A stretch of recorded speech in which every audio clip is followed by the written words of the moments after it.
For the last 16 years, the rivalry has had to live on message boards and social media, but Pitt and Penn State get back together on the football field for the first time since 2000.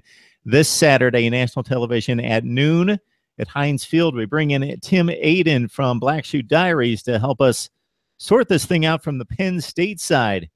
Tim, very interesting in regards to your perspective on this game, just because as a Penn State student, alum, and your take on the rivalry, because it's been not in full force during the time that you've been a Penn State fan, and just what you're hearing and feeling this week from your side. Yeah, I guess I should start off by mentioning my own history with this series as a lifelong fan. So I started following Penn State football in '91. I was about 7 years old at the time. And so I just remember playing Pitt in those 91, 92 seasons right before we joined the Big Ten in 93 and stopped playing them for a bit. And back then they were just this, terrible team that we would just beat up on Thanksgiving weekend. That's how I viewed them. It wasn't until when they renewed the rivalry in 97 and I saw certain T-shirts. I can't repeat exactly what was said on the T-shirts probably on this broadcast, but let's just say it rhymes with Pitt, but it starts with an S and ends with two T's, so you fill in the blanks. I saw a shirt, Penn State fans rocking shirts like that.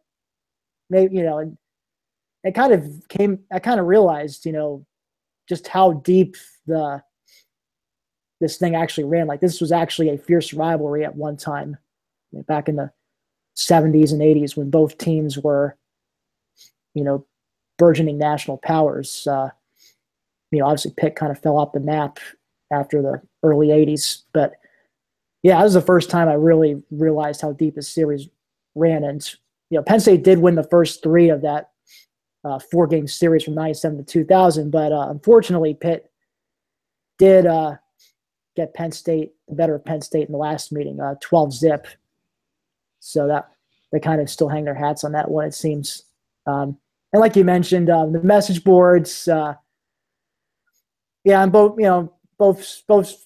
teams' boards, you definitely find some colorful topics on there. If you search for yourself, I'm sure you will find no shortage of them. So I'm not here to get into that. But as far as this week's renewal of the series goes, there's definitely been a long time brewing for both fan bases, and I think both fan bases are anxious for this to finally get rolling ever since this was first announced 5 years ago. I think fans of both schools have been circling the date September 10th, 2016 on their calendars. So, no doubt. I go back to the late 70s as a college football fan, and of course, Penn State's been relevant pretty much for anybody who's watching this forever. You could basically say Pitt was having its heyday as a college football power. I didn't really see Tony Dorsett, but of course he won the Heisman. They won the national championship. Then it was Dan Marino. It was a number of really good players. Hugh Green almost won a Heisman Trophy as a defensive lineman in 1980. So it was a great game and something to look forward to in the lines of Auburn, Alabama, Ohio State, Michigan at the end of the college football season. I just did a search on the all-time scores in Penn State history. And yeah, they were close games in the late 80s. And then you can see the decline of Pitt football as you get close to Penn State's entry into the Big Ten.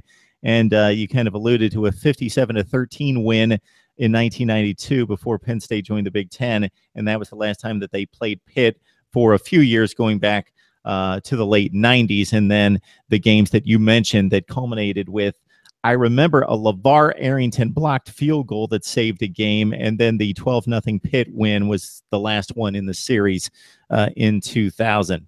I ran high school cross country, but I remember I missed that game because we had a meet that day somewhere else. But I remember listening to the radio on the bus ride back from our meets, and we all listened to Arrington's block on the radio, and that's just going crazy. I think everyone on the bus was clapping.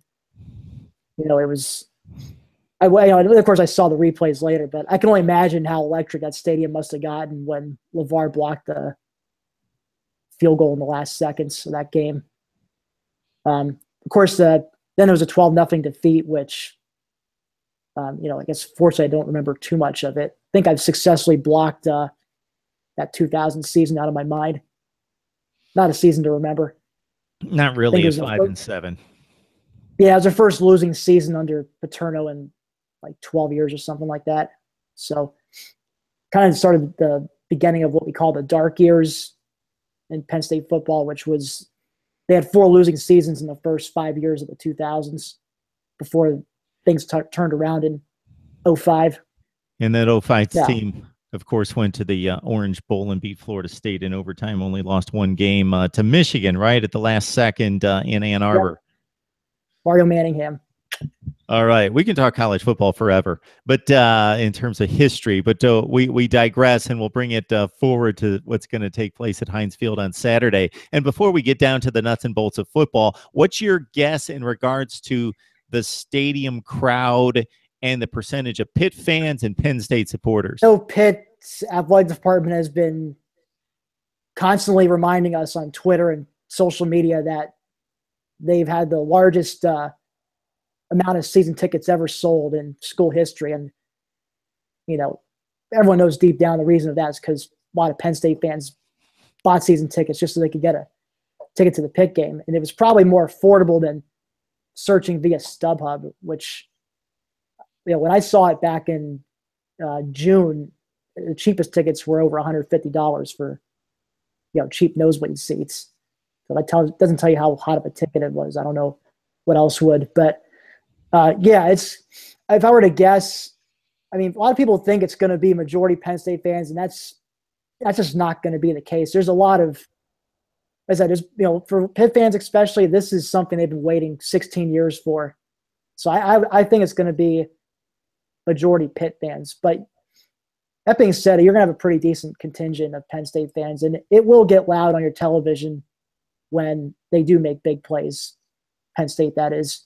But if I were to guess right now, I would say probably something about 70-30, 75-25 ratio of Pitt to Penn State fans. Tim, I'm curious to get your perspective on this before we hit the nuts and bolts on the field in regards to personnel. We hit a Pitt blogger on earlier today from a SB Nation site as well, Jim Hammond from Cardiac Hill.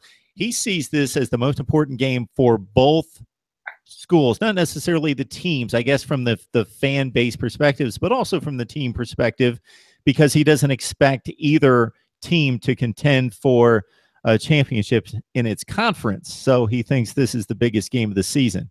In terms of neither team is going to truly compete for the conference title, I'd say he's correct on that. But I feel, as far as, both teams viewing it as, the biggest game of the year, I'd say it's more so at the Pitt side. I think they view it as their Super Bowl. Like I said, they've been waiting a long time for this. Not to say that Penn State fans haven't been waiting for this either, but it's just, we've also got, bigger fish to look ahead to, like Ohio State, Michigan State within our own division.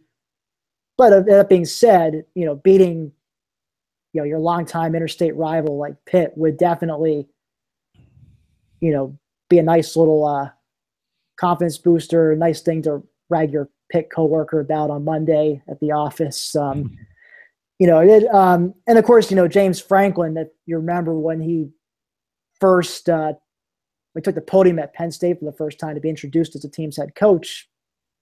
He mentioned their goal was to dominate the state, and beating Pitt would most certainly go a long way towards backing up that statement. So that's not this. So when I say Pitt's doing this more to Super Bowl, that doesn't mean Penn State fans or the coaching staff at Penn State doesn't view this as a huge game either. It's a huge game, but I feel Pitt, it's a little bit higher, like on the scale of importance. Well, to me, as an outsider who just tries to watch all the games and keep track of what's going on, it's got a Michigan State feel where right now the programs and the teams are comparable on the field. You would expect them to have similar seasons in terms of results, 7, 8 wins, something in that range. Michigan, the big brother to Michigan State in Michigan. Penn State obviously has the bragging rights in regards to football history. Pitt has had a great football history in pockets. Penn State, it's not even close overall. But this particular game, from what I understand, is a 4.5-point spread in favor of Pitt. I would consider it a toss-up. I have no idea who's going to win this game. So from that standpoint, Pitt appears to be the better team according to Vegas. But as you mentioned, they have nothing close to what Penn State has to contend with in the Big Ten Eastern Division with Ohio State, Michigan State there in the ACC.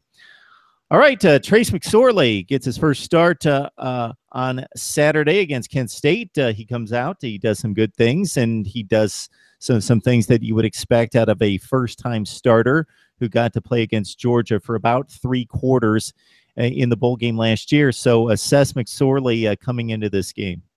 First time as a starter. Now, remember, he played the last 3 quarters of the Tax Slayer Bowl against Georgia and, did a pretty admirable job, rallying the team back to give himself a chance on the last drive. But, first start, you had your good and you had your bad. On the good side, he showed off his dual threat abilities, taking off and running several times, either on read options or on plays where protection sort of broke down, and which in past years may have resulted in a sack, but McSorley was able to escape and make something out of nothing. And he also, the kid shows a lot of toughness, and his leadership reminds you of, another undersized quarterback named Matt McGloin who exhibited similar traits. As far as on the bad side, his decision making when it came to the read pass options could have been a little better. I noticed I was actually at the game myself, just for full disclosure, and it seemed from where I was watching, there were a few instances where if he had just handed the ball off to Saquon Barkley, Barkley had a nice alley or lane to run around and pick up some big yardage, but instead McSorley kept it and only picked up a couple of yards at best. So he could have done a little better decision making. But again, first game, you don't expect people to be perfect like that. The other issue, of course, was with throwing the deep balls, which really we were spoiled by Christian Hackenberg's NFL caliber arm in that regards. But you notice there were a few. I noticed there were a few deep balls which in years past would have probably been right on the money, but were a tad underthrown. And as a result, Chris Godwin or whoever he was throwing to wasn't quite able to bring it down. But again, those are things that can certainly be worked on. It's not like these are things he can't fix. And definitely, I think, he ran the ball 14 times a game. It's I would hope they're not going to keep running him that frequently, especially when we get into conference play against defenses like Michigan's. Yeah, the offensive line is something that we've talked about, talking about Penn State football for a couple years now is the biggest concern on the team. And despite the stat line of Saquon Barkley with 105 yards rushing, I think you're still in the camp of being concerned about the offensive front. Yeah, the run blocking still could use some work. Pass blocking definitely seemed better, although there was one play where someone didn't, I think Brendan Mahan didn't pick up the rusher at one of the rushing DNs for Kent State, and he just came around sort of untouched and, hit McSorley just as he was holding back to throw, which resulted in a fumble recovery for a touchdown for Kent State. And that tied the game at 13 at that point and gave everyone like me a heart attack in the stands. So that wasn't pleasant. But, like I said, overall the pass blocking was pretty decent. Run blocking can use some work. I believe they rotate. I don't think Michael Mennett saw action, but I know Connor McGovern, they rotated him in at times, true freshman who had enrolled early in the January, 4-star recruit.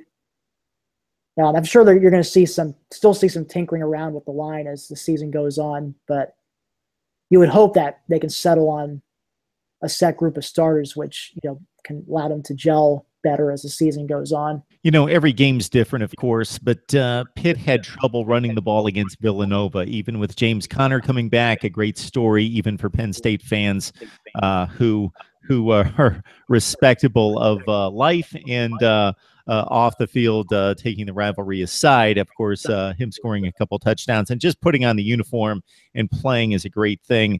But in getting back to the football, issues running the football, and Pitt is not the type team that's going to throw for 400 yards and set the world on fire, throwing the ball, stretching it downfield. So I would think that based on what I've seen of Penn State defensively in the last couple of years, and I know we talked a couple of weeks ago about the defensive line being thinner with a lot less proven commodities across the front, but you got to feel like the defense is going to hold up this Saturday. Yeah, well, I would imagine. I imagine this will be both teams' defensive strategies, but I would expect Penn State to try and stuff the box, 8 or 9 guys, and effectively try and take James Conner out of the game, or at least contain him enough and force Nate Peterman, the Pitt quarterback, to try and beat them with his arm. And I think it's probably the best strategy, just given the fact that they lost their star receiver, Tyler Boyd, to the NFL from last year. And it seemed against Villanova, while Peterman had a decent game, he ended up throwing, I'm looking at the stats here, he 19 for 32, 175 yards, 2 touchdowns. Not bad, but not like setting the world on fire, like you said. So I think their best bet is to try and make Peterman beat them and try to take James Conner out of the game by stuffing the box. Yeah, you mentioned the last score in the series at 12-0 in 2000. I don't expect there to be just 12 points on the board at the end of the game, but I don't think there's going to be a whole lot of points. No, I would. I guess I don't know if you're going to ask for a score prediction at the end of this thing, but that is totally. I would. If you save that for the end of the week, then definitely don't. I don't want to spoil that, but we'll take a pick. I keep waffling back and forth on who I think is going to win this game, so I guess I'm not quite ready to give a score prediction yet. But I would imagine it's gonna. I would be surprised. I don't think it's gonna be a 12-0 type game. It'll be a little more high scoring than that, but I'd be very surprised if either team surpasses, say, 24 points. I think it's going to be a defensive struggle to an extent. Yeah, if I was going to go one way or the other in regards to a score, I'm right there with you, under 24 points, 21-17, something in that range. Maybe there's an odd score because of a lot of field goals or a special teams play, something like that, maybe like 19-16, something in that range. But when I saw 4.5 for Penn State in terms of the Vegas line, of course, you could have a dead even game that's 20-20 with 3 seconds left and somebody scores a touchdown and that blows the line. But considering Penn State's recruiting, I think there's more talent on the roster. Maybe it's not assembled the way it needs to be right now. And with the issues at the offensive line and the quarterback, it could definitely make it a bit dicey for Penn State. But I'm a bit surprised based on talent that it's a 4.5 point spread, and I would take the points, and we'll probably make that pick a little bit later this week myself. This strikes me more as maybe a 2.5 point game in favor of Pitt as opposed to 4.5. And it's basically 2.5 is saying that's almost like Vegas speak for saying this game is a toss up, because really, a field goal either way just makes a difference. I mean, it's that, if you ask me, it's that evenly matched, and it's why I was just saying before, I think my mind changes every hour on who I think is going to win this game. I probably won't have a full prediction until we at Black Shoe Diaries do our predictions post on Friday. All right, everybody. So check that out. Black Shoe Diaries. You got your predictions coming out on Friday. So check it out there. And I will do the same here sometime later in the week. It's a week 2 in college football across the board that doesn't have the matchups that we saw in week 1, Bama USC, LSU Wisconsin, and 4 or 5 more, Ole Miss Florida State tonight. So this is one of the better matchups. And of course, if you love college football tradition and history, then it's certainly worth a look at noon on Saturday. Tim Aiden from Black Shoe Diaries covering Penn State and getting us set for the renewal of Pitt and Penn State. Tim, we appreciate the time. No problem. Thank you.